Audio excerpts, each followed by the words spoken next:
And tonight, once again, we have to give you news and information you will not get from the Destroy Trump establishment media. Now, despite President Trump repeatedly condemning the horrific, inexcusable acts of violence and, of course, white supremacy again and again, all that took place in Charlottesville this weekend, Democrats, the Destroy Trump media, continue to viciously attack the commander-in-chief and falsely, again, accusing him of being racist and being bigoted.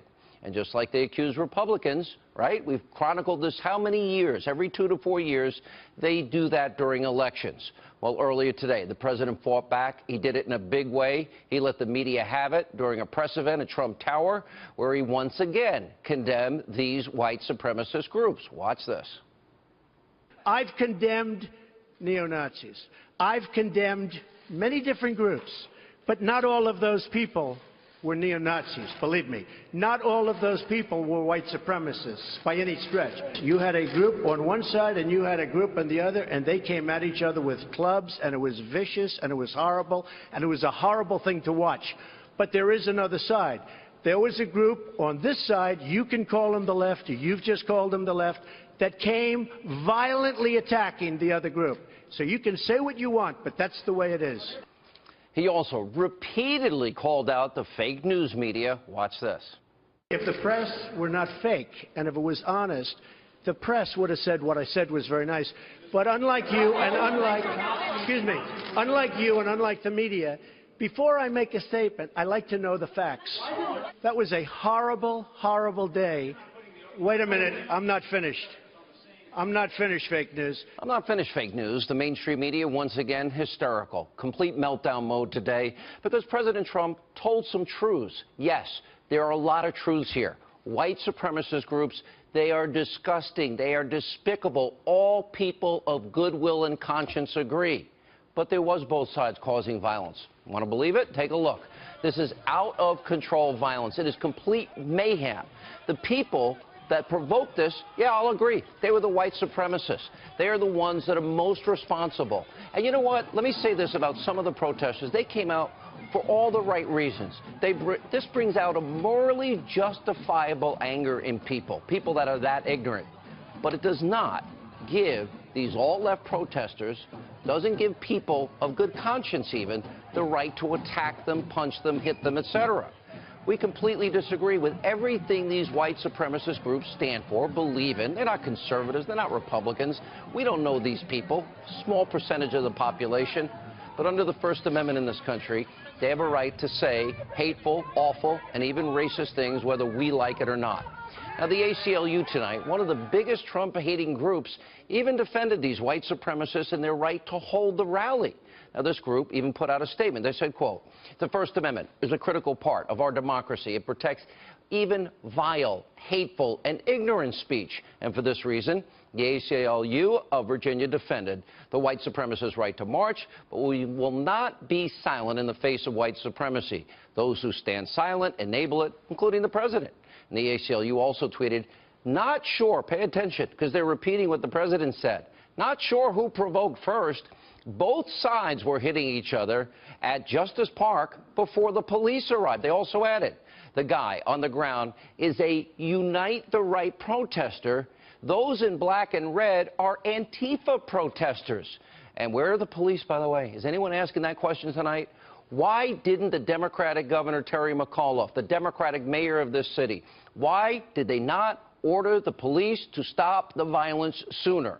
And if the police were outgunned, like Terry McAuliffe said, why did he not request the National Guard be called in?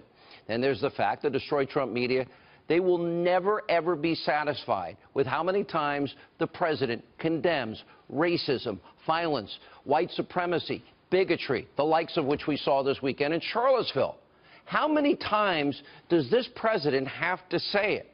Let's take a look at President Trump's original comments on this before the white supremacist madman plowed into people with his car. Here's what the president tweeted soon after, quote, "We all must be united and condemn all that hate stands for.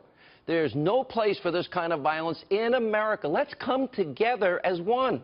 And the president went on to say, "We must remember this truth. No matter of our color, creed, religion, or political party, we are all Americans first. And last night, if you remember on the program, I showed how many times over the years that the president condemned white supremacy, condemned the Klan, condemned David Duke. The media never points that out. And after the protest turned deadly, President Trump, he immediately came out and immediately condemned what was going on. Watch this. We condemn in the strongest possible terms this egregious display of hatred, bigotry, and violence on many sides. On many sides. Strongest possible terms, and the ACLU says there were two sides here. Now, all weekend long, the media in this country, they were unhinged, pretending like they didn't know what the president was even talking about. They ran wild with a narrative that he didn't mention the groups by name, so somehow that makes him sympathetic to these white supremacists. So President Trump, once again, he came out yesterday. He condemned what happened. He called out these groups by name. They don't pay attention to this part. Watch. Racism is evil, and those who cause violence in its name are criminals and thugs, including the KKK, neo-Nazis, white supremacists, and other hate groups that are repugnant to everything we hold dear as Americans. Hate groups repugnant to everything we hold dear. But, of course, that's not good enough for the media and the left wing in this country. Now, a quick sidebar. Where was the media, what was it, 6 weeks ago? A Bernie Sanders supporter, one of his supporters targeting Republicans at a baseball practice, leaving Congressman Steve Scalise, the third-ranking Republican in the House of Representatives, fighting for his life. The gunman had an assassination of Republicans list. Where was the media blaming the Democrats the same way they're now blaming Trump? But back to the topic at hand. So once again, after condemning these groups, President Trump had to explain to the press exactly why he didn't immediately jump to conclusions like, for example, President Obama did again and again when things happen. Take a look at this. Here's the thing. When I make a statement, I like to be correct. I want the facts. This event just happened. In fact, a lot of the event didn't even happen yet as we were speaking. This event just happened. Before I make a statement, I need the facts. So I don't want to rush into a statement. So making the statement when I made it was excellent. Now, President Trump, really, when you think about it, he's right, and we need to learn from the mistakes of Barack Obama. Nobody, especially the President of the United States, should ever rush to judgment and make a situation work. President Obama did it numerous times in these high-profile racial cases while he was president, and he rushed to conclusions before facts came out. Take a look. The Cambridge police acted stupidly. There is a long history in this country of African Americans and Latinos being stopped by law enforcement disproportionately. And that's just a fact.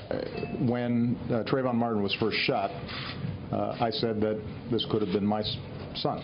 And we have to close the justice gap. How justice is applied, but also how it is perceived, how it is experienced. That's what we saw in Ferguson this summer when Michael Brown was killed and the community was divided. Now, President Obama rushed to judgment in 4 high-profile cases. He got the facts wrong in the end, and guess what? It led to false narratives being created, lies being spread, like Michael Brown, hands up, don't shoot, and that myth. I've covered these issues in detail. Then there's the issue of the leftists destroying public property, tearing down monuments like we saw happening yesterday in Durham in North Carolina. Now, you can disagree with these statements. You may not like these monuments. By the way, you can fight politically. You can shout people down and say anything you want to say. But is there not the rule of law that needs to be applied here? In other words, you can go up so far with speech and say anything you want, but you can't punch. You can't beat, you can't tackle, you can't fight with people just because you hate what they're saying, even when what they say is disgusting. Interestingly, even the ACLU agrees with me and the president on that tonight. Now, the president also reacted to this issue. Take a look. You had people in that group that were there to protest the taking down of, to them, a very, very important statue and the renaming of a park from Robert E. Lee to another name. George Washington was a slave owner. Was George Washington a slave owner?